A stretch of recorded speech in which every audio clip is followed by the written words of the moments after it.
ഉയർത്തിപ്പിടിക്കേണ്ടത് നമ്മുടെ ഓരോരുത്തരുടെ ആവശ്യമാണ്. ഇന്ത്യൻ താരങ്ങളുടെ നിലയിലേക്ക് കേരളത്തിലുള്ള താരങ്ങളാണ് ഏറ്റവും കൂടുതൽ വളർന്നു വന്നത്.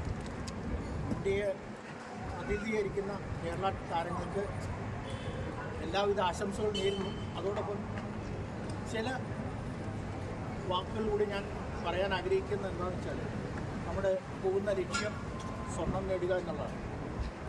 നല്ല ഒരു ഡിസിപ്ലിൻ ആവുക, നല്ലൊരു പ്ലെയർ ആവുക ബുദ്ധിമുട്ടാണ്.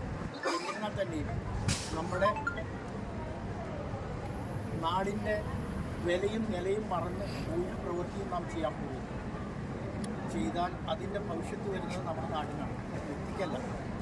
ഓരോ വ്യക്തിയും നേടുന്ന മെഡൽ ആ നാടിൻ്റെ യശസ്സിനാണ് ഉയർത്തിപ്പിടിക്കുന്നത്. എന്നിരുന്നാൽ ഒരു കാര്യം ശ്രദ്ധിക്കണം, നമ്മുടെ ലക്ഷ്യം ഗോൾഡ് മെഡൽ. അതിലേക്ക് വേണ്ടി നമ്മൾ പ്രയത്നിക്കുക. മറ്റുള്ള യാതൊരുവിധ പ്രലോഭനങ്ങൾക്കും പോകാതെയും വഴങ്ങാതെയും ശ്രദ്ധിക്കുക. പിന്നെ കിട്ടുന്ന സന്ദർഭങ്ങൾ എൻജോയ് ചെയ്യാൻ നോക്കുക. തമ്പുരാനോട് പ്രാർത്ഥിച്ച് ഓരോ ഇതും ചെയ്യാൻ നോക്കുക. പിഴവുകൾ വരാതെ ശ്രദ്ധിക്കുക.